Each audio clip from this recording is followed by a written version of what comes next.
فَأَمَّا الَّذِينَ اسْوَدَّتْ وُجُوهُهُمْ، تو ایسے لوگ جن کے چہرے سیاہ ہوئے ہوں گے، ان سے کہا جائے گا اکفرتم بعد ایمانکم، کیا تم نے ایمان لانے کے بعد کفر کیا؟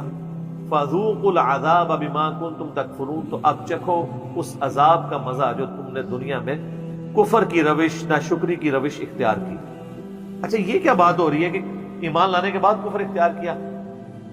آپ لوگ شاید یہ سمجھ رہے ہو کہ ایمان لائے بعد میں وہ کافر ہو گئے، نہیں،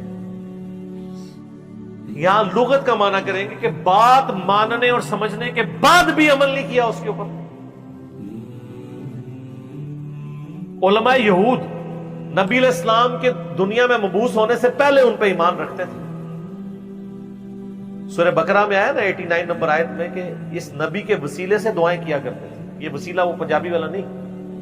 کہ اللہ کے حضور کہتے تھے کہ اس نبی کو جلدی بھیج، ہم اس کے ساتھ مل کے کافروں پہ غلبہ پائیں، اور جب یہ نبی آگے سب سے پہلے یہ ممکن ہو گیا۔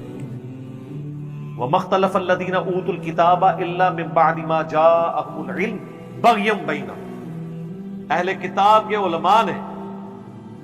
العلم قرآن آ جانے کے بعد بھی اختلاف کیا آپس کی ضد کی وجہ سے،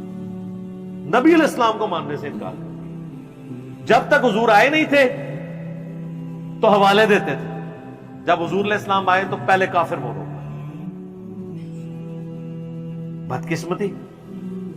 تو اس کا مطلب ہے کہ ایمان لانے کے بعد انہوں نے کفر کیا، مانتے تھے کہ ہم آخری پیغمبر آنے والے ہیں لیکن کفر اختیار یہ ہے۔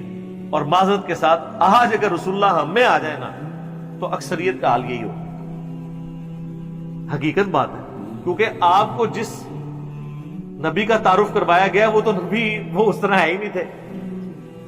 آپ کو یہ تعارف کروایا گیا ہے کہ نبی علیہ السلام حاضر و ناظر ہیں، نبی علیہ السلام دنیا میں تشریف لائیں گے، وہ کہیں گے یار تم نے قرآن نہیں پڑھا، کہ نبی تم وہاں موجود نہیں تھے جب ہم نے موسیٰ کو پکارا، نہ تم گواہوں میں تھے، تو مجھے حاضر و ناظر کہاں سے تم نے بنا لیا؟ انہوں نے کہنا یہ وہ نبی نہیں ہے، ظاہر ہے وہ ماننے سے انکار کر دیں گے۔ ان کو تو بتایا نبی علیہ السلام کا سایہ نہیں ہے، جب نبی علیہ السلام چلیں گے سایہ ہوگا تو وہ کہیں گے یہ تو وہ نبی نہیں ہے، حالانکہ سایہ تھا۔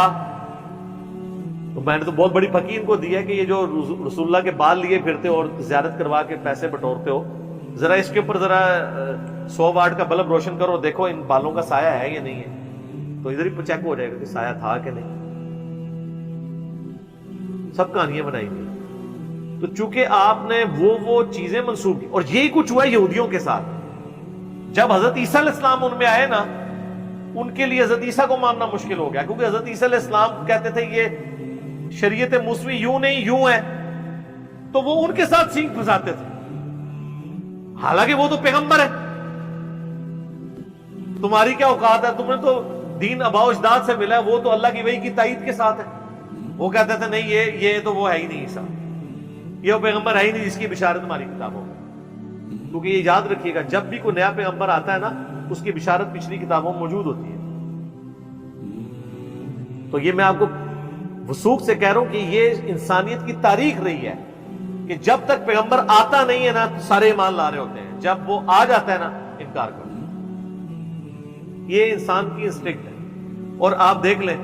آ کے چلا جائے کوئی اس کی عزت میں اضافہ ہو جاتا ہے، جب تک سامنے موجود ہوتا ہے نا اس کی وہ عزت نہیں ہوتی، کیونکہ وہ انسان کی حیثیت سے ہوتا ہے نا۔ قرآن میں جگہ جگہ ہے نا یہ کیسا پیغمبر ہے، کافر کہتے تھے، بازاروں میں چلتا ہے، شادیاں کی ہوئی ہیں، کھاتا پیتا ہے، تو اور کیا کرے یار، اگر یہ کچھ نہیں کرے گا تو تم کہو گے یہ ہمارا آئیڈیل نہیں ہو سکتا، اور اگر اس کو بنا کے بھیجا تو آپ کہتے ہیں فرشتوں میں سے پیغمبر کیوں نہیں آیا، کسی جگہ نہیں کھڑے ہوتے، آٹا گوندے ہلدی کیوں ہے۔